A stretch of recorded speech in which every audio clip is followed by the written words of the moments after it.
அல்ஹம்துலில்லாஹ்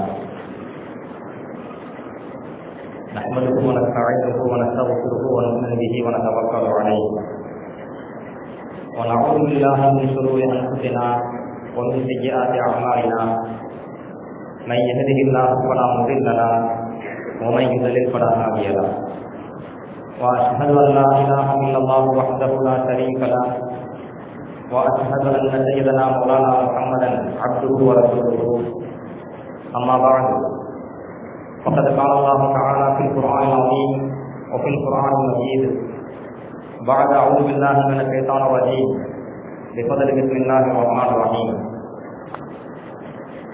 والسابقون الأولون من المهاجرين والأنصار والذين اتبعوهم بإحسان رضي الله عنهم ورضوا عنه وأعد لهم جنات تجري تحتها الأنهار خالدين فيها أبدا ذلك الفوز العظيم صدق الله العلي العظيم وقال نبينا محمد صلى الله عليه وسلم آية الإيمان حب الأنصار وآية النفاق بغض الأنصار صدق رسول الله صلى الله عليه وسلم எல்லாம் வல்ல அல்லாஹ்வின் ரஹ்மத்தும் மக்ஃபிரத்தும் நம் அனைவர் மீதும் வந்து சேரட்டுமா. நாம் வாழும் காலமெல்லாம் அல்லாஹுக்கும் அல்லாஹுடைய தூதருக்கும் முழுமையாக கட்டுப்பட்டு வாழ வேண்டும், ஈமானோடும் இறை அச்சத்தோடும் வாழ வேண்டும் என்று ஆரம்பமாக எனக்கும் உங்களுக்கும் வசியத்தை செய்கிறேன். கணிதற்குரிய அல்லாஹுவின் நல்லடியார்களே, அன்சாரி தோழர்கள் பெருமானார் ரசூலுல்லாஹி ஸல்லல்லாஹு அலைஹி வஸல்லம் அவர்களுக்கு மக்காவிலிருந்து ஹிஜ்ரத் செய்து மதீனாவுக்கு வந்த முஹாஜிர் சஹாபாக்களுக்கு இஸ்லாமிய மார்க்கத்திற்காக வேண்டி எதையும் தியாகம் செய்வதற்கு துணிந்து உதவி புரிந்தவர்கள் அன்சாரி தோழர்கள். அந்த அன்சாரி தோழர்களை பற்றியும் அவர்களை பற்றி உண்டான சில நல்ல குணங்களை பற்றியும் உங்களிடத்திலே பகிர்ந்து கொண்டிருக்கிறோம். பெருமானார் ரசூலுல்லாஹி ஸல்லல்லாஹு அலைஹி வஸல்லம் அவர்கள் அன்சாரிகளை பற்றி ஏராளமாக அவர்களை நேசிக்க வேண்டும் என்பதை பற்றி கட்டளையாகவும் உபதேசமாகவும் பல்வேறு ஹதீஸுகளில் இந்த உம்மத்திற்கு வழிகாட்டுகிறார்கள். புகாரியில ஒரு ஹதீஸ் பதிவு செய்யப்பட்டிருக்கிறது. ஒரு உண்மையான ஈமான் ஒரு மனிதனிடத்தில் இருக்கிறது என்பதற்கு உண்டான தகுந்த சாட்சி அச்சாட்சியே ஒவ்வொரு முஃமினும் அன்சாரி தோழர்களை நேசிப்பதுதான். நாம் அல்லாஹுவையும் அல்லாஹுடைய தூதரையும் ஏற்றுக்கொண்டோம், ஈமான் கொண்டோம் என்பது மட்டுமல்ல, அன்சாரி தோழர்களை முறையாக நேசிப்பது ஈமானுடைய அடிப்படை அத்தாட்சி என்று பெருமானார் ரசூலுல்லாஹி ஸல்லல்லாஹு அலைஹி வஸல்லம் குறிப்பிடுகிறார்கள். ஆயத்துல் ஈமானி ஹுப்புல் அன்சார். ஒரு மனிதனுடைய பரிபூர்ணமான தெளிவான ஈமானுக்கு உண்டான அத்தாட்சி ஒவ்வொரு மனிதனும் அன்சாரி தோழர்களை நேசிப்பது. ஆயத்துல் நிஃபாகி புகுதுல் அன்சார். ஒரு மனிதனிடத்தில் நயவஞ்சகத்தனம் இருக்கிறது என்பதற்கு தகுந்த அத்தாட்சி ஒரு மனிதன் அன்சாரி தோழர்களை வெறுப்பது. அப்ப அன்சாரி தோழர்களை வெறுத்தல் என்பது அவர்கள் மீது கோபமான வார்த்தைகளை தரித்த வார்த்தைகளை உபயோகித்தல் என்பது அது நிஃபாக்குத்தனத்தினுடைய நயவஞ்சகத்தினுடைய அடையாளம் என்று பெருமானார் ஸல்லல்லாஹு அலைஹி வஸல்லம் குறிப்பிட்டதோடு அந்த அன்சாரிகளை நேசிப்பதுதான் உண்மையான ஈமானுக்குண்டான தெளிவான அடையாளம் என்று மாணவி ரசூலுல்லாஹி ஸல்லல்லாஹு அலைஹி வஸல்லம் குறிப்பிட்ட செய்தி புகாரியிலே பதிவு செய்யப்பட்டிருக்கிறது. இதைவிடவும் கூடுதலாக பெருமானார் ஸல்லல்லாஹு அலைஹி வஸல்லம் சொல்வார்கள், அல் அன்சாரு லா யுஹிப்புஹும் இல்லா முஃமினுன். அன்சாரி தோழர்களை மூமின்கள் தான் நேசிப்பார்கள். வலா யுஹிப்புஹும் இல்லா முனாஃபிகுன். அன்சாரி தோழர்களை வெறுப்பவர்கள் முனாஃபிகாகத்தான் இருப்பார்கள். முனாஃபிக்கு தான் அன்சாரி தோழர்களை வெறுப்பார்கள் என்று சொன்ன பெருமானார் ஸல்லல்லாஹு அலைஹி வஸல்லம் எல்லோருக்கும் ஒரு நற்செய்தியை சொல்கிறார்கள். அதே சமயத்தில் ஒரு எச்சரிக்கையும் பதிவு செய்கிறார்கள். என்ன நற்செய்தி? ஃபமன் அஹப்பஹும் அஹப்பஹுல்லாஹ். யார் இந்த அன்சாரி தோழர்களை நேசிப்பார்களோ அவர்களை அல்லாஹ் நேசிப்பான். அப்ப அல்லாஹ்வினுடைய நேசம் பிரியம் நமக்கு கிடைக்க வேண்டும் என்று சொன்னால் நாம் யாரை நேசிக்க வேண்டும்? அன்சாரி தோழர்களை நேசிக்க வேண்டும். ஒமன் அபுகலகும் அபுகலகுல்லா. யார் அன்சாரி தோழர்களை வெறுப்பேற்றுவார்களோ, அன்சாரி தோழர்கள் மீது கடினமான சொற்களை பயன்படுத்துவார்களோ, அன்சாரி தோழர்களை வெறுப்பார்களோ, இப்படிப்பட்டவர்களை அல்லாஹ் வெறுப்பார் என்று பெருமானார் ஸல்லல்லாஹு அலைஹி வஸல்லம் சொன்ன செய்தி இதுவும் புகாரிலே பதிவு செய்யப்பட்டிருக்கிறது. அப்ப உண்மையான ஈமானுக்கு உண்டான அடையாளம் மட்டுமல்ல, அல்லாஹ்வினுடைய பிரியத்தை பெற்றுத்தரக்கூடிய ஒரு மகத்தான ஒரு காரியம் என்பதை மாணவி ஸல்லல்லாஹு அலைஹி வஸல்லம் அவர்கள் குறிப்பிட்டுள்ளார்கள் என்பதை கவனிக்க வேண்டும். அதிலும் குறிப்பாக ஸல்லல்லாஹு அலைஹி வஸல்லம் அவர்கள் ஒரு சமுதாயத்திற்கு துஆ செய்கிறார்கள் என்றால் அந்த சமுதாயம் எவ்வளவு பெரிய பாக்கியம் பெற்றவர்கள். ஸல்லல்லாஹு அலைஹி வஸல்லம் அன்சாரி தோழர்களுக்கு என்று தனிப்பட்ட முறையில் பலவிதமாக துஆ செய்திருக்கிறார்கள். அந்த துஆவை நாம் பார்த்தாலே அந்த அன்சாரி தோழர்கள் எந்த அளவுக்கு அல்லாஹ்வினுடைய தூதருடைய அந்த பிரியத்தை பெற்றிருப்பார்கள் என்பதை புரிந்து கொள்ள முடியும். ஒரு ஹதீஸிலே வருகிறது, மாணவி ரசூலுல்லாஹி ஸல்லல்லாஹு அலைஹி வஸல்லம் சொல்வார்கள், ரஹிமல்லாஹு அல் அன்சார. துஆவை நல்ல கவனிங்க. ரஹிமல்லாஹு அல் அன்சார, அல்லாஹ் தஆலா அன்சாரி தோழர்களுக்கு ரஹமத் செய்வானாக. வ அப்னா அல் அன்சாரி, அன்சாரிகளுடைய பிள்ளைகளுக்கு அல்லாஹ் ரஹமத் செய்வானாக. வ அப்னா அப்னாஇல் அன்சாரி, அன்சாரிகளுடைய பேர பிள்ளைகளுக்கு அல்லாஹ் ரஹமத் செய்வானாக. துஆவுடைய அந்த போங்க பாருங்க, அன்சாரிகளுக்கு, அவங்களோட பிள்ளைகளுக்கு, அவங்களோட பேர பிள்ளைகளுக்கு, இப்படி எல்லோருக்கும் சேர்த்து மாணவி ரசூலுல்லாஹி ஸல்லல்லாஹு அலைஹி வஸல்லம் துஆ செய்த அந்த துஆ இப்னு மாஜாவிலே பதிவாகி இருக்கிறது. இன்னொரு ஹதீஸ்ல பதிவாகுது, அன்சாரி தோழர்கள் பெருமானார் ஸல்லல்லாஹு அலைஹி வஸல்லம் வராங்க, வந்து கேட்க சொல்றாங்க, அல்லாஹ்வின் தூதரே, உதுல்லாஹ லனா ஐ யக்ஃபிர லனா, அல்லாஹ் தஆலா எங்களை மன்னிப்பதற்கு நீங்க அல்லாஹ்ட்ட பிரார்த்தனை செய்யுங்க, அல்லாஹ்ட்ட துஆ செய்யுங்க. அப்ப ரசூலுல்லாஹி ஸல்லல்லாஹு அலைஹி வஸல்லம் துஆ செய்றாங்க. எப்படி துஆ செஞ்சாங்க தெரியுமா? ஹதீஸ்ல வருது, அல்லாஹும்ம மக்ஃபிர் லில் அன்சார், யா அல்லாஹ் அன்சாரிகளை மன்னிப்பாயாக. அந்த அன்சாரி தோழர்கள் நபி இடத்துல எப்படி துஆ செய்ய சொல்றாங்க? அல்லாஹ் எங்களை மன்னிக்கணும், அதுக்காண்டி துஆ செய்யுங்க. அப்ப ஸல்லல்லாஹு எப்படி அதுக்கு பதில் துஆ செய்றாங்க? அல்லாஹும்ம மக்ஃபிர் லில் அன்சார், யா அல்லாஹ் அன்சாரி தோழர்களை நீ மன்னித்து விடு. வ அப்னாஇல் அன்சார், அன்சாரிகளுடைய பிள்ளைகளை மன்னித்து விடு. வ அப்னாஇல் அன்சார், அன்சாரிகளுடைய பேர பிள்ளைகளை நீ மன்னித்து விடு. உடனே சஹாபாக்கள் சொன்னாங்கன்னா, யா ரசூலல்லாஹ், அல்லாஹ்வின் தூதரே, நீங்க ஆம்பளை பிள்ளைகளுக்கா துஆ செஞ்சுட்டு வரீங்க, எங்களுடைய பெண் மக்கள் வேற குலத்தை சார்ந்தவரை கல்யாணம் முடிக்கிறாங்க. இப்ப அன்சாரி பெண்கள் வச்சுக்குவோம், இந்த அன்சாரி பெண்கள் முஹாஜிர் சஹாபாக்களை கல்யாணம் முடிக்கலாம்ல, வேற குல பெண்களை கல்யாணம், வேற குலத்தினுடைய ஆண்களை கல்யாணம் முடிக்கலாமே. இப்ப இந்த மாதிரி எங்களுடைய பெண்கள் வேற குலத்தை சார்ந்த ஆண்களை திருமணம் முடித்து அதன் மூலம் குழந்தை பிறக்குமே, அந்த குழந்தைக்கு நீங்க துஆ செய்யலைங்க. அன்சாரிகளுக்கு பிறக்கக்கூடிய ஆண் குழந்தைகளுக்கு, அந்த ஆண் குழந்தைகளுக்கு பிறக்கக்கூடிய ஆண் குழந்தைகளுக்கு என்று ஆண்களை மட்டுமே நீங்கள் சொல்கிறீர்களே, பெண்களையும் இதில் சேர்க்கலாமே என்று சொன்ன பொழுது பெருமானார் ரசூலுல்லாஹி ஸல்லல்லாஹு அலைஹி வஸல்லம் அவர்கள் அவுலாதில் அன்சார் அதை சேர்க்கிறாங்க. பெண்கள் மூலமாக பிறக்கக்கூடிய அந்த ஆண் பெண் எல்லா குழந்தைகளுக்கும் அல்லாஹ் மன்னிப்பானாக, பாவத்தை மன்னிப்பானாக. உடனே அவங்க சொன்னாங்களா, அல்லாஹ்வின் தூதரே, எங்க பிள்ளைங்க எங்க சந்ததிகளுக்கு நீங்க துஆ செய்றீங்க, அதோட எங்களுடைய பொறுப்பில் வளர்க்கப்படுகிறார்கள் அல்லவா, வேற குழந்தையா கூட இருக்கட்டும், ஆனா எங்களுடைய கண்காணிப்பில் எங்களுடைய பொறுப்பில் வளர்க்கப்படுகிறார்களே, அந்த பிள்ளைகளுக்கும் சேர்த்து தாங்கள் துஆ செய்யுங்களேன் என்று சொன்ன பொழுது, ஓ மவாலில் அன்சார், அன்சார்களுடைய பொறுப்பில் வளர்க்கப்படுகிற அந்த குழந்தைகளுக்கும் பிள்ளைகளுக்கும் யா அல்லாஹ் நீ மக்ஃபிரத்தை வழங்குவாயாக. இன்னொரு அறிவிப்பில் வருது, ஓ கனாயினல் அன்சார், அன்சாரிகளுடைய மருமகள்களுக்கும் நீ ரஹமத் செய்வாயாக, அன்சாரிகளுடைய மருமகள்களுக்கும் நீ உன்னுடைய மக்ஃபிரத்தை பொழிவாயாக என்று பெருமானார் ரசூலுல்லாஹி ஸல்லல்லாஹு அலைஹி வஸல்லம் அவர்கள் துஆ செய்தது இமாம் அஹ்மத் ரஹ்மத்துல்லாஹ் ஃபலாயில் ஸஹாபா என்கிற நூல்ல இமாம் அஹ்மத் அவர்கள் இதை நிறைய ரிவாயத்துல பட்டியலிடுறாங்க. இன்னும் நிறைய துஆக்களை பட்டியலிடுகிறார்கள். ஸஹாபாக்கள் கேட்பாங்களா, கைலானி இப்னு ஜரீர் ரஹ்மத்துல்லாஹ் ஒரு சாபி, இவர் என்ன பண்றாங்க, அனஸ் ரலியல்லாஹு அன்ஹு போய் கேள்வி எழுப்புறாங்க. அனஸ் ரலியல்லாஹு அன்ஹு ஒரு அன்சாரி சஹாபி, அனஸ் ரலியல்லாஹு அன்ஹு அவங்கள்ட்ட கேள்வி எழுப்புறாங்க, அரஐத இஸ்மல் அன்சார் குன்தும் துஸம்மூன பிஹி அம் சம்மாக்குமுல்லாஹ். அனஸ் ரலியல்லாஹு அவர்களே, நீங்கள் எனக்கு ஒரு கேள்விக்கு விடையளிக்க வேண்டும். இந்த அன்சார் என்கிற ஒரு பெயர் உங்களுக்கு வழங்கப்பட்டிருக்கிறது, நீங்கள் மதீனாவாசி, மதீனாவாசிகளுக்கு அன்சார் என்கிற பெயர் வழங்கப்படுகிறது, இந்த பெயரை நீங்களாக வைத்துக் கொண்டீர்களா அல்லது இந்த பெயரை அல்லாஹ் உங்களுக்கு சூட்டினார்? எப்படி இந்த பெயர் உங்களுக்கு கிடைத்தது என்று சொன்ன பொழுது அனஸ் ரலியல்லாஹு அன்ஹு பதிலளித்தார்களாம், பல் சம்மானல்லாஹு அஸ்ஸ வ ஜல்ல, இந்த பெயரை எங்களுக்கு நாங்களே சூட்டிக் கொள்ளவில்லை, அல்லாஹ் எங்களுக்கு சூட்டிக் கொண்டான். ஏன்னா அன்சார்னா உதவியாளர்கள் அர்த்தம்.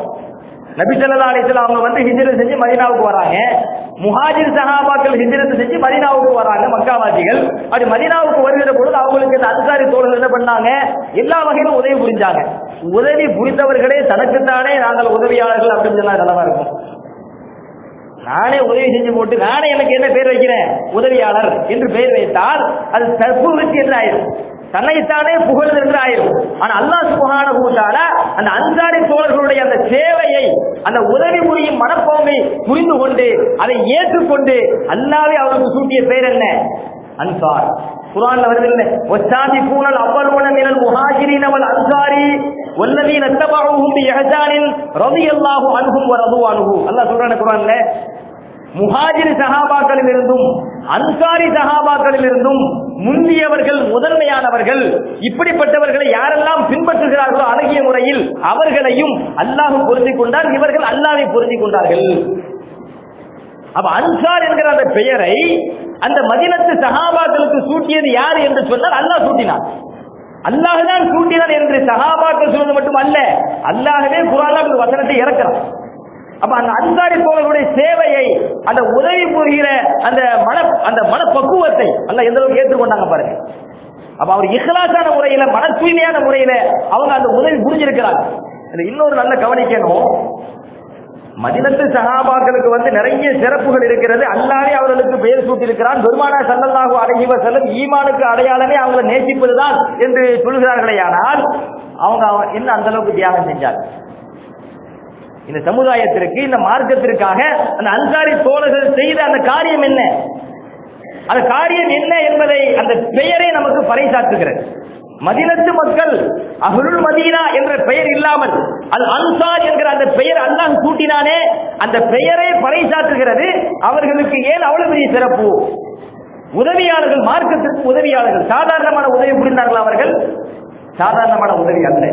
கண்ணியத்திற்குரியவர்களே, வரலாற்றில் நம்ம பல செய்திகளை படிச்சிருப்போம், பல செய்திகளை படித்து கண்ணீர் வடித்திருப்போம்.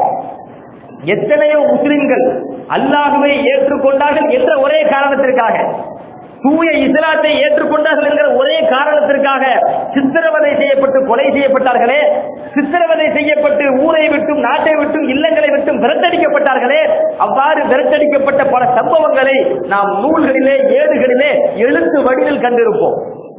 எத்தனை சஹாபாக்கள் மறை உறுப்பில் ஈட்டி பாய்ச்சப்பட்டு மிக கொடூரமாக கொலை செய்யப்பட்ட ஆண் சஹாபாக்கள், பெண் சஹாபாக்கள் இருக்கிறார்களா இல்லையா? உடல் சின்ன பின்னமாக துண்டு துண்டாக ஆக்கப்பட்டு சித்திரவதை செய்யப்பட்டு கொடூரமாக கொல்லப்பட்ட சஹாபாக்கள் எத்தனை பேர் வரலாற்றில் படிக்கிறவா இல்லையா? கை ஒரு பக்கம், கால் ஒரு பக்கம், தலை ஒரு பக்கம், மூக்கு ஒரு பக்கம், கால் ஒரு பக்கம் என்று துண்டு துண்டாக வெட்டப்பட்டு சிதைக்கப்பட்டு கொலை செய்யப்பட்டவர்கள். காரணம் என்ன? அல்லாஹ் ஒருவன், அவனை மாத்திரம்தான் வணங்க வேண்டும், அவன் மாத்திரம்தான் வணக்கத்திற்கு தகுதியானவன் என்ற அந்த ஏகத்துவ பரிசுத்த கொள்கையை ஏற்றுக்கொண்டார்கள் என்கிற ஒரே காரணத்திற்காக. இத்தனை பேரு சொந்த நாட்டை விட்டு புறத்தடிக்கப்பட்டவர்கள், முஹாஜிர் சஹாபாக்கள் சொந்த ஊரை விட்டும் இல்லங்களை விட்டும் நாட்டை விட்டும் புறத்தடிக்கப்பட்டவர்கள் தானே. சொத்துக்களை சூறையாடப்பட்டார்கள், சொத்துக்களை அபகரிக்கப்பட்டு அவர்கள் விரட்டப்பட்டார்கள். அல்லாஹ் குர்ஆனில் சொல்கிறானே, லில் ஃபுகராஇல் முஹாஜிரின் அல்லதீன உஹ்ருஜு மின் தியாரிஹிம் வ அம்வாலிஹிம் யப்தகூன ஃபதலன் மினல்லாஹி வ ரிضவானா. அல்லாஹ்வுடைய பொருத்தத்தை, அவனுடைய அனுக்கிரகத்தை தேடியவர்களாக, அதை நாடியவர்களாக அவர்கள் தங்களுடைய சொந்த இல்லங்களை விட்டு விரட்டடிக்கப்பட்டார்கள். முஹாஜிர் சஹாபாக்கள் சொந்த இல்லங்களை விட்டு விரட்டடிக்கப்பட்டார்கள், தங்களுடைய செல்வங்களை விட்டு விரட்டடிக்கப்பட்டார்கள். விரட்டடிக்கப்பட்ட முஹாஜிர் சஹாபாக்களை பற்றி அல்லாஹ் சொல்கிற பொழுது ஏழைகள், ஃபுகராக்கள், ஃபகீர் என்று அல்லாஹ் அந்த வசனத்தை தொடங்குகிறானே. லில் ஃபுகராஇல் முஹாஜிரீன, ஏழைகளாக ஃபகீர்களாக இருக்கக்கூடிய அந்த முஹாஜிர் சஹாபாக்களுக்கு என்று சில சன்மானங்கள் வழங்க வேண்டும் என்று அல்லாஹ் ஒரு நீண்ட வசனத்தில் சொல்கிற பொழுது அந்த சஹாபாக்களுடைய அந்த சிறப்பை எப்படி சொல்கிறார்? உஹ்ருஜு மின் தியாரிஹிம் வ அம்வாலிஹிம், தங்கள் சொந்த இல்லங்களை விட்டு விரட்டடிக்கப்பட்டார்கள், தங்கள் சொந்த ஊர்களை விட்டு விரட்டடிக்கப்பட்டார்கள், தங்களுடைய சொத்துக்களை விட்டு விரட்டடிக்கப்பட்டார்கள். இவர்கள் எல்லாம் விரட்டடிக்கப்பட்டது எதனால? அப்படி விரட்டடிக்கப்படுகிற பொழுது இவருடைய நோக்கம் என்னவாக இருந்தது? நம்ம சொத்தை சூறையாடப்படுது, நம்ம சொத்தை அபகரிக்கிறாங்க, நம்ம வீட்டை அபகரிக்கிறாங்க, நம்ம ஊர்ல தக்க வைக்கல, கொடுமைப்படுத்துறாங்க. இவ அனைத்தையும் சகித்துக் கொண்டது, பொறுமை காத்தது அல்லாஹ்வினுடைய அந்த பொருத்தத்தை பெற வேண்டும் என்கிற ஒரே தூய எண்ணம், ஒரே தூய எண்ணம். அது எழுத்து வடிவில் நாம் பார்த்துக் கொண்டிருந்தோம். அது ஆழமாக நாம் அதை படித்து பார்க்கின்ற பொழுது கண்களில் கட்டாயமாக கண்ணீர் வடிக்கும். கண்ணீர் வடியாமல் இருக்காது. ஆனால் இன்று நிதர்சனமாக கண் முன்னாடி அது போன்ற ஒரு கொடூரம் நடைபெறுகிறது. மியான்மரிலே நடைபெறுவதை எத்தனை ஊடகங்கள், எத்தனை மீடியாக்கள் அதை வெளிச்சமிட்டு காட்டுகிறது. எத்தனை மக்களுக்கு கொண்டு போய் சேர்க்கப்படுகிறது. ஒரு தனி மனிதன் ஏதோ ஒரு வகையில தற்கொலை செய்து இறந்து விட்டாரையானால் அதற்காக வேண்டி உலகமே அது பிளாட் செய்யப்படுகிற பொழுது, ஒட்டுமொத்த மக்களுக்கும் அது கொண்டு போய் சேர்க்கப்படுகிற பொழுது, ஒரு நாட்டிலே ஒரு இன சுத்திகரிப்பு நடத்தப்படுகிற பொழுது, ஒரு இனவெறி படுகொலை நடத்தப்படுகிற பொழுது, சிறு பிஞ்சுகள் சிறு குழந்தைகள் என்று கூட பார்க்காமல் மிக கொடூரமாக தீயில் போட்டு பொசுக்கி கொல்லப்படுவதை நாம் கண்ணால் பார்த்துக் கொண்டிருக்கிறோம். அந்த காட்சி எவ்வளவு கொடூரமான காட்சி! இதெல்லாம் ஏன் நடக்குது? இதுக்கு முன்னால் என்ன காரணத்திற்காக நோக்கத்திற்காக நடந்ததோ அதே காரணம் அதே நோக்கம்தான். இதற்கு முன்னால் என்ன நடந்தது? குர்ஆனிலே அல்லாஹ் சுப்ஹானஹு வ தஆலா கடைசி ஜுஸுல 30வது ஜுஸுல ஒரு சூறாவை இறக்கி இருக்காங்க. அந்த சூறாவினுடைய பெயரே தீ குண்டத்தினரல். தீ குண்டத்தினர் இஸ்லாத்தை ஏற்றுக்கொண்டார்கள் என்கிற முற்காலத்திலே இஸ்லாத்தை ஏற்றுக்கொண்டார்கள் என்கிற ஒரு காரணத்திற்காக வேண்டி ஒரு சமூகம் தீயில் போட்டு பொசுக்கப்பட்டது. குத்தில அஸ்ஹாபுல் உஹுதூத், அல்லாஹ் குர்ஆன்ல சொல்கிறானே, குத்தில அஸ்ஹாபுல் உஹுதூத், தீ குண்டத்தில் உள்ளவர்கள் கொடுமையாக கொலை செய்யப்பட்டார்கள், தீக்கு இரையாக ஆக்கப்பட்டார்கள். அவர்கள் அந்த மாதிரி தீக்கு இரையாக ஆக்கப்பட்டதற்கு காரணம் என்ன? அல்லாஹ்வை ஏற்றுக்கொண்டார்கள் என்கிற ஒரே காரணம் தான். வணக்கத்திற்கு தகுதியானவன், கண்ணியமானவன் அல்லாஹ் மாத்திரம்தான் என்று ஏற்றுக்கொண்டார்கள் என்கிற ஒரே காரணத்திற்காக தீ குண்டத்தில் அவர்கள் கொலை செய்யப்பட்டார்கள், பொசுக்கப்பட்டார்கள் என்று அந்த வரலாற்றை அல்லாஹ் குர்ஆனிலே பதிவு செய்கிறான். ஏன்? இந்த ஈமானுக்காக, ஈமானை பாதுகாப்பதற்காக, ஈமானிலேயே தன்னுடைய வாழ்வு முடிய வேண்டும் என்பதற்காக உறுதியோடு இருக்கிறார்களே, அவர்களுடைய தியாகம் இந்த உலகம் மறந்துவிடக் கூடாது, அது மறக்கடிக்கப்படக்கூடாது. அது மக்களிடத்தில் கொண்டு போய் சேர்க்கப்படுகிற தகவல் சாதாரணமானதல்ல. பெருமானார் ரசூலுல்லாஹி ஸல்லல்லாஹு அலைஹி வஸல்லம் அவர்களிடத்திலே ஒரு சஹாபி கேட்பார், மல் அஸபியத்து, வாஸிலா இப்னு அஸ்கர் ரலியல்லாஹு கேட்பார்கள், மல் அஸபியா, அல்லாஹ்வின் தூதரே, இனவெறி என்றால் என்ன, கொள்கை வெறி என்றால் என்ன, இயக்க வெறி என்றால் என்ன என்ற ஒரு கேள்வியை ஒரு சஹாபி பெருமானாரிடத்தில் கேட்ட பொழுது ரசூலுல்லாஹி ஸல்லல்லாஹு அலைஹி வஸல்லம் சொன்ன பதில் என்ன தெரியுமா? அன் துஈன கௌமக அலா துல்மி, உன் சமுதாயத்திற்கு ஒரு அநியாயத்திற்காக நீ உதவி புரிவது. அநியாயம் செய்யறாங்கன்னு தெரியுது, உன் சமுதாயம் அந்த அநியாயம் செய்து என்ற காரணத்திற்காக வேண்டி அதை தட்டி கேட்காம அவங்களுக்கு நீ உதவி புரிவது. எப்ப இந்த காரியம் அநியாயம் செய்யறாங்கன்னு தெரிஞ்சும் உன் சமுதாயத்திற்கு, உன் கூட்டாளிக்கு, உன் இனத்திற்கு நீ உதவி செய்வாயோ அதுதான் இனவெறி, அதுதான் கொள்கை வெறி, அதுதான் இயக்க வெறி என்று பெருமானார் ரசூலுல்லாஹி ஸல்லல்லாஹு அலைஹி வஸல்லம் சொன்ன செய்தி அபூதாவுதிலே பதிவாகி இருக்கிறது.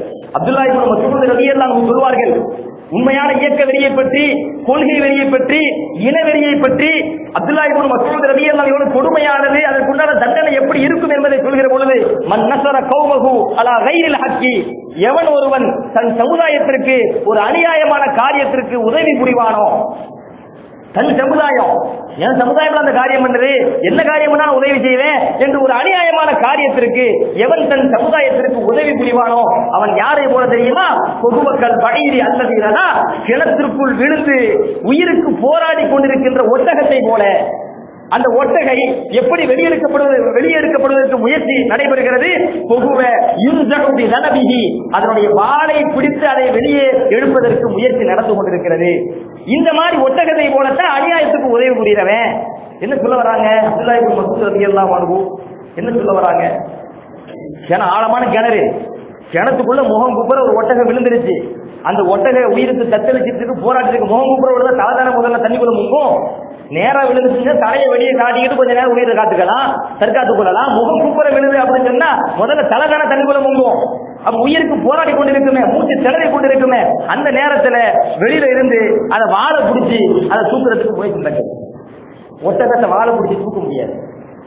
அப்படி வாழை பிடிச்சி அதை தூக்குறோம் அப்படின்னு சொன்னா அதுக்கு பயங்கர வேதனை ஏற்படும், கூடுதல் வேதனை ஏற்படும். ஏற்கனவே அது தத்தளித்துக் கொண்டிருக்கிறது, உயிருக்கு போராடி கொண்டிருக்கிறது. உயிருக்கு போராடி கொண்டு அது தத்தளித்துக் கொண்டிருக்கிற அந்த நேரத்தில் அதற்கு காப்பாற்றுவதற்காக வாழை பிடித்து தூக்கும் பொழுது அதுக்கு கூடுதல் வேதனை அதை அடைந்து அது முடிவில் தப்பிக்காது. இதே மாதிரி தன் இனம் ஒரு அநியாயம் செய்கிறது என்று தெரிந்தும் அந்த இனத்திற்கு ஒருவன் உதவி புரிவானையானால் இது போன்ற கடினமான ஒரு வேதனைக்குள் அவன் அகப்படுவான்.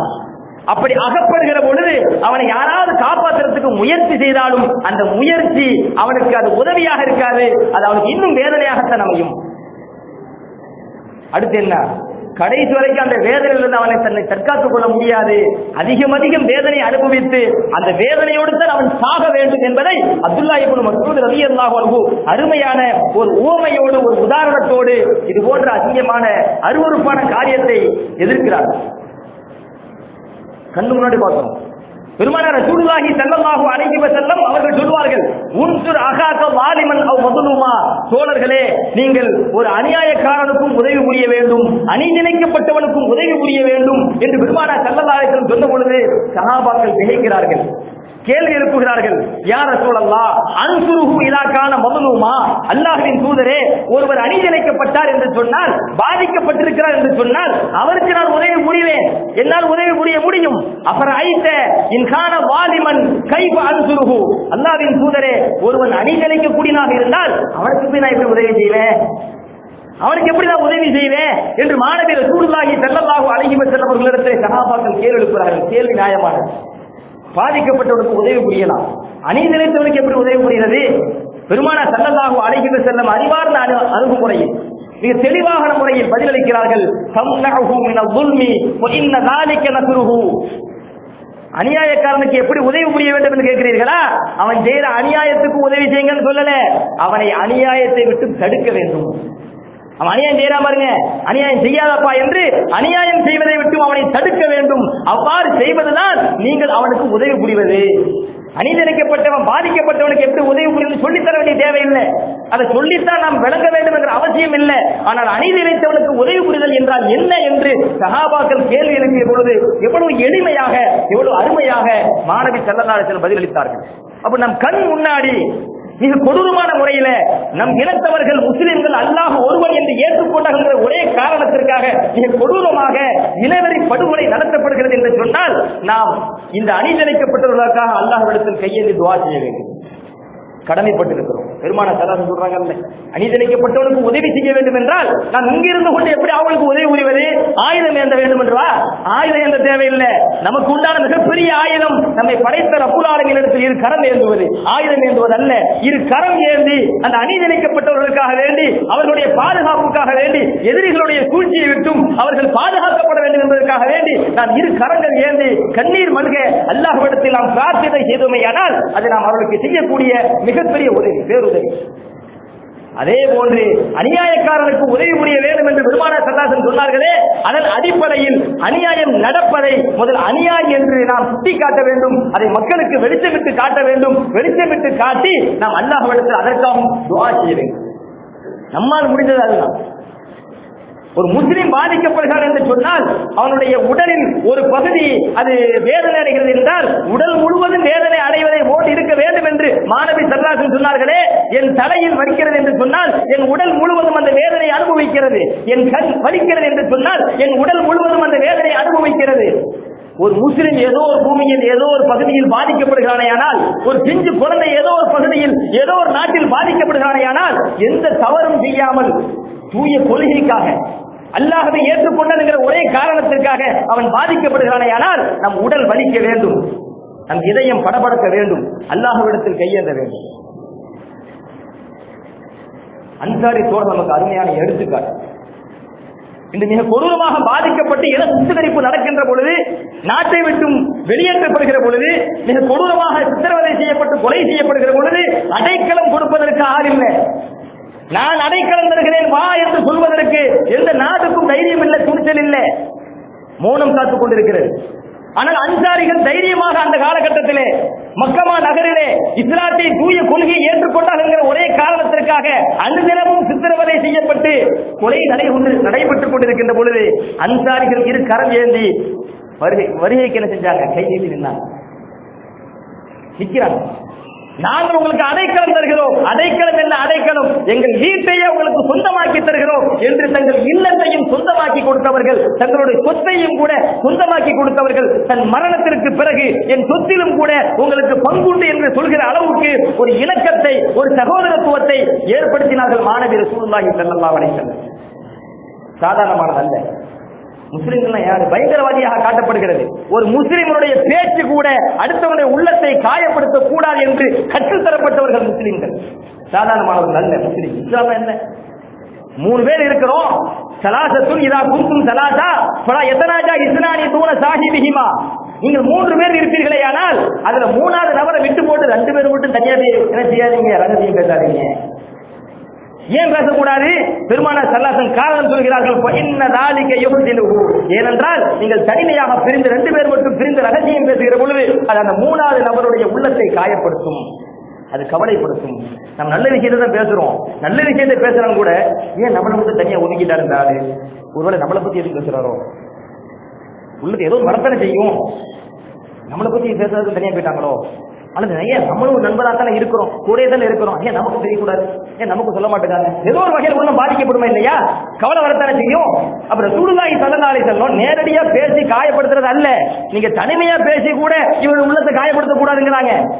நீங்க பேசுறது என்ன பேசுறது தெரியாது, அப்படி தனிமையில் இருந்து உங்களுக்கும் நீங்கள் உரையாடுகிற பொழுது அந்த உரையாடலும் கூட ஒரு 3வது நபருடைய உள்ளத்தை காயப்படுத்தக்கூடாது, வேதனைப்படுத்தக்கூடாது, கவலையில் ஆழ்த்தக்கூடாது என்று பெருமானார் ஸல்லல்லாஹு அலைஹி வஸல்லம் சொல்கிறார்களே. ஆனால் எப்படி உருவாக்கப்பட்டவர்கள் இந்த முஸ்லிம்கள்?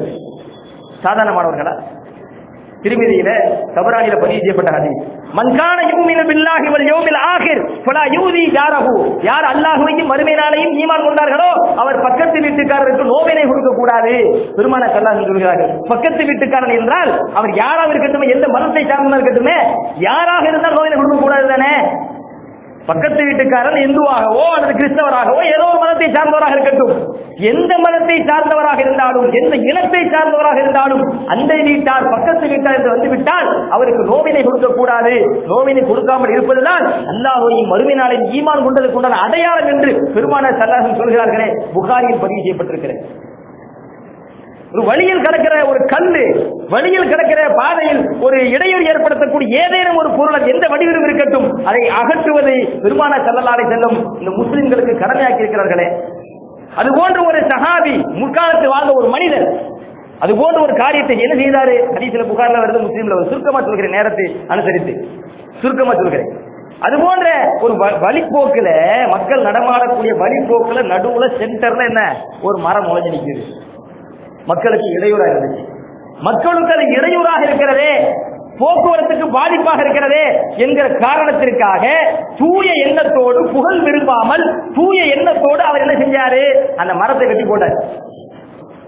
ரசூலுல்லாஹி ஸல்லல்லாஹு அலைஹி வஸல்லம் சொல்றாங்க, அந்த ஒரு தூய செயலுக்காக அவர் சுவனத்தில் நடமாடுவதை காண்கிறேன் அப்படிங்கிறாங்க. முஸ்லிம்ல புகாரில் பதிவு செய்யப்பட்டிருக்கிறது. இப்படி பிற மக்கள், அது யாராக இருக்கட்டும், ஒரு ரோட்ல போறவன் முஸ்லீம் மட்டும் போவானா? ஒரு ரோட்டில் ஒரு பாதையில் செல்பவன் முஸ்லீமாக இருக்கலாம், மாற்று மதத்தை சார்ந்தவனாக இருக்கலாம், அவன் எந்த இனத்தை சார்ந்தவனாக இருக்கலாம். ஆக ஒரு ரோடு என்று வந்துவிட்டால், பாதை என்று வந்துவிட்டால், அது யாருக்கும் அது நோயை தரக்கூடியதாக இருந்தாலும் அதை அகற்ற வேண்டும். அவ்வாறு அகற்றுகிற பொழுது அதற்காக அல்லாஹ்விடத்தில் மிகப்பெரும் சன்மானம் கிடைக்கிறது, சுவனம் கிடைக்கிறது என்று உருவாக்கப்பட்டவர்கள் முஸ்லிம்கள். எப்படி இருக்க வேண்டும்? ஒரு பாதிக்கப்படுகிற பொழுது, ஒரு பாதிப்பு ஏற்படுகிற பொழுது ஒரு முஸ்லிமினுடைய எண்ணம் எப்படி இருக்க வேண்டும்? உண்மையான ஒரு மனிதன் என்றால் எப்படி இருக்க வேண்டும்? அன்சாரிகள் எடுத்துக்காட்டு. ரசூலுல்லாஹி ஸல்லல்லாஹு அலைஹி வஸல்லம் அவர்களும் என்ன இந்த தூய இஸ்லாத்திற்காக, அல்லாஹ்வுக்காக எவ்வளவு வேதனைப்பட்டார்கள், எவ்வளவு விரட்டப்பட்டார்கள். சொந்த நாட்டில் விரட்டப்பட்டாங்களா இல்லையா? புகாரில் வருது, இக்ரா பிஸ்மி ரப்பிக்கல் லதீ கலக் என்று முதல் அத்தியாயம் பெருமானாருக்கு இறங்கும் போது, அப்பதான் முதல் வஹி இறங்குது. பயந்து போய் இருக்கிறாங்க. கதீஜா ரலியல்லாஹு அன்ஹா பெருமானார் ஸல்லல்லாஹு அலைஹி வஸல்லம் அவர்களை வரக்கத் இப்னு நௌஃபல் என்கிற ஒரு மிகப்பெரிய ஒரு அறிஞரை கூட்டு போறாங்க. அவர் வேதத்தை பற்றி நன்கு தெரிந்த அறிஞர். அவர்கிட்ட அழைத்து செல்கிற பொழுது மாணவி ரசூலுல்லாஹி ஸல்லல்லாஹு அலைஹி வஸல்லம் அவர்களிடத்தில் தான் கண்ட காட்சியை சொல்கிறார்கள். அவ்வாறு சொல்கிற பொழுது அவங்க சொன்னாங்க, அந்த வரக்கத் இப்னு நௌஃபல் என்ன சொன்னாங்க? ஆதன் நாமூசு அல்லது உன்ஜிர் அலா மூசா, உங்களுக்கு வந்தவர் சாதாரணமானவர் அல்ல, மூசா அலைஹிஸ்ஸலாம் அவர்களுக்கு இறக்கி அருளப்பட்ட அதே இறை தூதர் ஜிப்ரீல் தான் உங்களிடத்தில் வந்திருக்கிறார், இறை செய்தியை தந்திருக்கிறார்.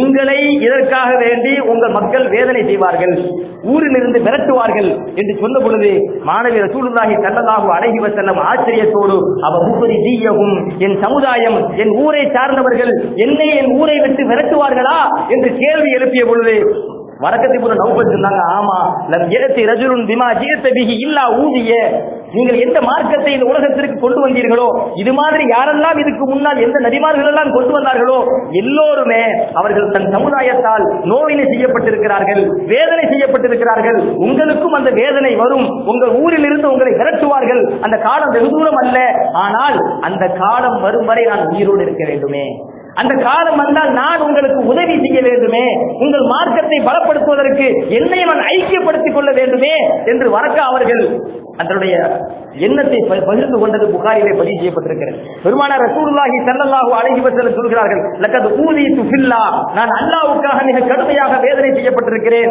ஓமா யுதா அஹதுன், என்ன மாதிரி வேற யாரும் வேதனை செய்யப்படல. ஓ உஹிஸ்து பில்லா ஃபில்லாஹ், அல்லாஹ்வுக்காக நான் மிக கடுமையாக அச்சுறுத்தப்பட்டிருக்கிறேன். மிக கடுமையான முறையில் பலதரப்பட்ட மக்கள் தரப்பில் நான் அச்சுறுத்தப்பட்டிருக்கிறேன். ஓமா யுகாப் அஹதுன், என்னை போன்று வேறு எவரும் அச்சுறுத்தப்படவில்லை என்று பெருமானார் ரசூலுல்லாஹி ஸல்லல்லாஹு அலைஹி வஸல்லம் சொன்ன செய்தி ஆதாரப்பூர்வமான ஹதீஸில் பதிவாகிறது.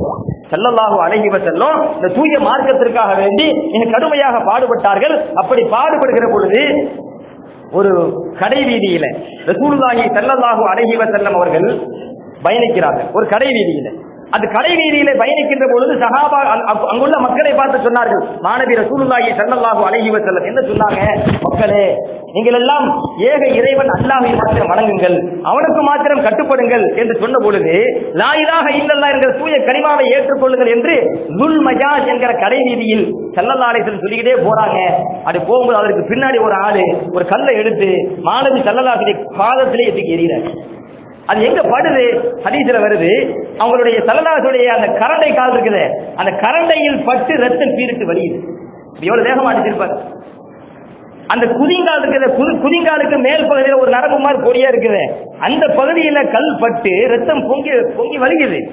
அப்ப அந்த இதை கண்கூடாக பார்த்து கொண்டிருந்தார் தாரிக்கு போன அப்துல்லா. அப்போ இஸ்லாத்தை ஏத்துக்கல, பிறகு வந்துட்டாரு. அப்ப அவங்க சொல்றாங்க, நான் பார்த்தேன், அப்ப நான் மக்கள்கிட்ட கேட்டேன், இந்த லா இலாஹ இல்லல்லாஹ்னு சொல்லிக்கிட்டே போறாங்களே, இதை ஏற்றுக்கொள்ளுங்கன்னு சொல்லிட்டே போறாங்களே, இவங்க யாரு என்று கேட்ட பொழுது அப்ப அந்த மக்கள் சொன்னாங்க, அப்துல் முத்தலிபினுடைய பேரப்பிள்ளை. யாரு? பெருமானார் ஸல்லல்லாஹு அலைஹி வஸல்லம். அப்ப திரும்ப நான் கேட்டேன், அவருக்கு பின்னாடியே ஒரு ஆளு கல்லால அடிச்சுக்கிட்டே போறாரு, இவரை ஏத்துக்காதீங்கன்னு சொல்லுவாங்களே, அவரை காலை காயப்படுத்துகிறாரு, ரத்தம் வலியும் அளவுக்கு கொடுமைப்படுத்துறாரு, இவர் யாரு அப்படின்னு கேட்ட பொழுது அவர் வேற யாரும் இல்ல, அபூலஹபு. யாரும் இல்ல, அபூலஹபு. அபூலஹபு தான் பெருமானார் ஸல்லல்லாஹு அலைஹி பின்னாடியே போய் கல்லால அடிச்சுக்கிட்டே அந்த வேதனைப்படுத்துறாரு.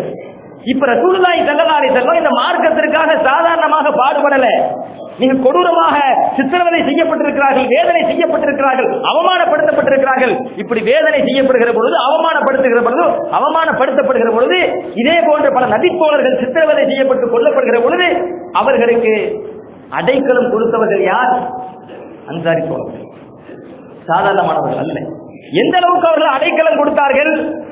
புகாரியில பல நூல்களில் வருகிறது. எந்த அளவுக்கு அடைக்கலம் கொடுத்தார்கள் என்றால், மக்கா நகரத்திலிருந்து மதீனாவுக்கு வந்த உடனே ஸல்லல்லாஹு அலைஹி வஸல்லம் ஒவ்வொரு ஆளும் வீடை இழந்துட்டாங்கல்ல, சொந்த வீடை இழந்துட்டாங்க, சொத்தை இழந்துட்டாங்க. பெரிய கோடீஸ்வரனா பணக்காரனா இருந்தவர்கள் எல்லாம் இப்ப ஃபக்கீர்களா வந்து நிக்கிறாங்க. அல்லாஹ் குர்ஆன்ல சொல்லிட்டான், புகராயில் முஹாஜிரின், முஹாஜிர் ஃபக்கீர்கள் தான்.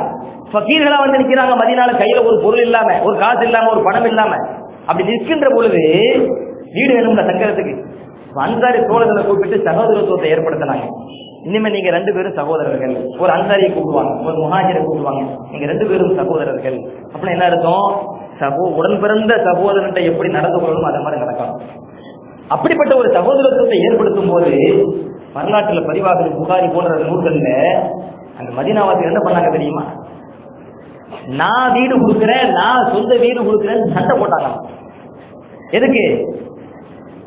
வீடை இழந்து சொத்தை இழந்து நம் நாட்டிற்கு வந்திருக்கிறார்களே, நம் பகுதிக்கு நம் ஊருக்கு வந்திருக்கிறார்களே, இந்த அகதிகளுக்கு, இந்த முஹாஜிர்களுக்கு, இந்த ஃபக்கீர்களுக்கு நாங்கள் தங்குவதற்கு இல்லம் கொடுக்கின்றோம், இடம் கொடுக்கின்றோம், சொத்தை கொடுக்கின்றோம் என்று போட்டி போட்டார்களாம். அப்படி போட்டி போடுகிற பொழுது சண்டை வந்தா இஸ்லாத்துல ஒரு தீர்வு இருக்கு. என்ன தீர்வு தெரியுமா? முடிவே வரமாட்டுக்கு, நான் தான் வருது, சீட்டு குலுக்கி போடணும். அப்படி சீட்டு குலுக்கி போட்டு என்ன சீட்டுல வருது அதன் பிரகாரம் முடிவு. இப்ப மதீனத்து மக்கள் ஸல்லல்லாஹு அலைஹி வஸல்லம் சொன்னாங்க, சீட்டு குலுக்கி போடுங்க. நீங்க சீட்டு குலுக்கி போட்டு அந்த சீட்ல யார் பேர் வருதோ அவங்களும் நீங்க என்ன செஞ்சுக்கங்க, வீடு கொடுத்துக்கங்க என்று. வீடு கொடுக்கறதுக்கு போட்டி, வீடு அபகரிப்பதற்கு அல்ல, அடுத்தவன் சொத்தை அபகரிப்பதற்கு அல்ல, என் சொந்த வீட்டை என் உடன்பிறவா சகோதரனுக்கு நான் சொந்தமாக்கி கொடுப்பதற்கு, என் சொந்த சொத்தில் இருந்து ஒரு பகுதியை என் உடன்பிறவா சகோதரனுக்கு நான் சொந்தமாக்கி கொடுப்பதற்கு போட்டி நடக்கிறது. சீட்டுக்குலுக்கி போட வேண்டும் என்று மாணவி ஸல்லல்லாஹு அலைஹி வஸல்லம் சொன்ன பொழுது ஹாரிஜா இப்னு ஸைத் இப்னு சாபித் ரலியல்லாஹு அன்ஹு அவர்கள் சொல்கிறார்கள், உம்முல் அலா அல் அன்சாரியா என்கிற பெண்மணி அவங்க சொல்றாங்க, முஹாஜிர்கள் மதீனாவுக்கு வந்தார்கள், அன்சாரிகள் இக்தரஅத்தில் அன்சாரு அலா சுக்னாஹும், அன்சாரிகள் எல்லாம் தங்கள் முஹாஜிர் சஹாபாக்களுக்கு இல்லம் கொடுக்க வேண்டும் என்பதற்காக சீட்டுக்குலுக்கி போட்டார்கள். அப்படி சீட்டுக்குலுக்கி போடுகிற பொழுது எனக்கு யாருடைய பெயர் வந்துச்சு தெரியுமா? உஸ்மான் இப்னு மதுஊன் ரலியல்லாஹு அன்ஹு, அந்த சஹாபியினுடைய பெயர் வந்தது. உம்முல் அலா அல் அன்சாரியா ரலியல்லாஹு அன்ஹா சொல்றாங்க, அந்த சஹாபியினுடைய பெயர் எனக்கு வந்தது. நாங்கள் எங்கள் இல்லத்தை அவருக்கு கொடுத்தோம் தங்குவதற்கு மாத்திரம் அல்ல, அந்த இல்லத்தில் அவர் வசிக்கின்ற பொழுது அவர் நோயாளியாக ஆனார். அப்படி நோயாளியாக ஆகிற பொழுது அவர் மரணமாகும் வரை அவருக்கு உண்டான சிகிச்சையை நாங்கள் தான் அளித்தோம். அவர் மரணமாகும் வரை அவருக்குண்டான நோய்க்குண்டான சிகிச்சையையும் அதற்குண்டான பொறுப்பையும் நாங்களே எடுத்தோம், நாங்களே சிகிச்சை அளித்தோம் என்று உம்முல் அலா அல் அன்சாரியா ரலியல்லாஹு அன்ஹா சொல்கிறார்களே. ஆனால் எப்படிப்பட்ட உதவிக்கரம்! சாதாரணமான உதவிக்கரமா? சாதாரணமான அல்ல. வரலாறு மறந்துவிடக் கூடாது. ஹதீஸில் வருகிறது, இப்னு அப்பாஸ் ரலியல்லாஹு அன்ஹு சொல்கிறார்கள், ஓ வர்ரஸ பஅதுஹும் மின் பாலின், மாநபி ஸல்லல்லாஹு அலைஹி வஸல்லம் அந்த அன்சாரிகளுக்கும் முஹாஜிர்களுக்கும் இடையில சகோதரத்துவத்தை ஏற்படுத்திய பொழுது அகதிகளாக சொந்தங்களை இழந்து, சொத்துக்களை இழந்து, இல்லங்களை இழந்து, விரட்டடிக்கப்பட்டு, சித்திரவதை செய்யப்பட்டு மதீனாவுக்கு வந்த அந்த முஹாஜிர் சஹாபாக்களுக்கும் அன்சாரி தோழர்களுக்கும் சகோதரத்துவத்தை நபியர்கள் ஏற்படுத்திய பொழுது அன்சாரிகள் என்ன பண்ணினார்கள்? நான் மரணமாகிவிட்டால் என் சொத்துக்கு நீ வாரிசு, எப்படி என் புள்ள வாரிசோ அதே போல என் சொத்துக்கு நீயும் வாரிசு என்று தங்கள் உடன்பிறவா சகோதரர்களை, முஹாஜிர் சஹாபாக்களை, அந்த அகதிகளை அவர்கள் வாரிசாக ஆக்கினார்கள்.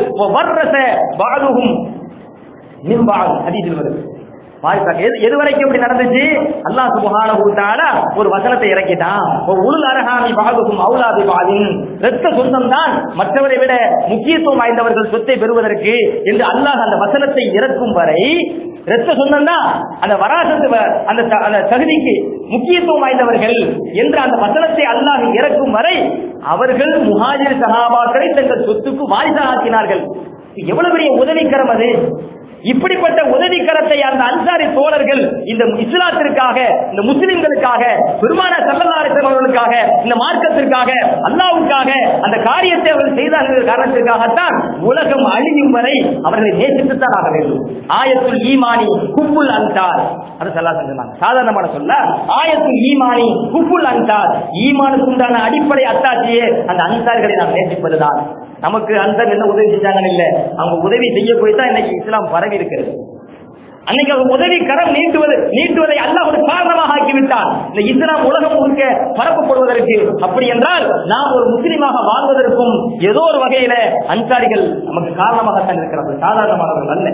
கண்ணியத்திற்குரியவர்களே, இப்படி ஒரு மனிதன் அணிநிலைக்கப்படுகிற பொழுது, வேதனை செய்யப்படுகிற பொழுது, துன்புறுத்தப்படுகிற பொழுது அந்த மக்களை நாம் எப்படி அணுக வேண்டும் என்கிற அருமையான ஒரு பாடத்தை, மனித நேயத்தை நமக்கு கற்றுத்தந்தவர்கள் அன்சாரி தோழர்கள். அல்லாஹ் சுப்ஹானஹு வ தஆலா இந்த அன்சாரி தோழர்களுடைய அந்த நல்ல குணங்களை பின்பற்றி நடக்கக்கூடிய நன்மக்களாக நம் அனைவரையும் ஆக்கி அருள்புரிவானாக. அல்லாஹ்வுடைய தூதரும் எவ்வாறு வாழ வேண்டும் என்று உத்தரவிட்டார்களோ, விரும்பினார்களோ அவ்வாறு வாழக்கூடிய நல்ல நசீபையும் அல்லாஹ்வுடைய தூதரும் எந்தெந்த காரியங்களை தடுத்தார்களோ, வெறுத்தார்களோ அது போன்ற காரியங்களை விட்டு விலகி நடக்கும் நற்பாக்கியத்தையும் நம் அனைவருக்கும் தந்த அருள்புரிவானாக.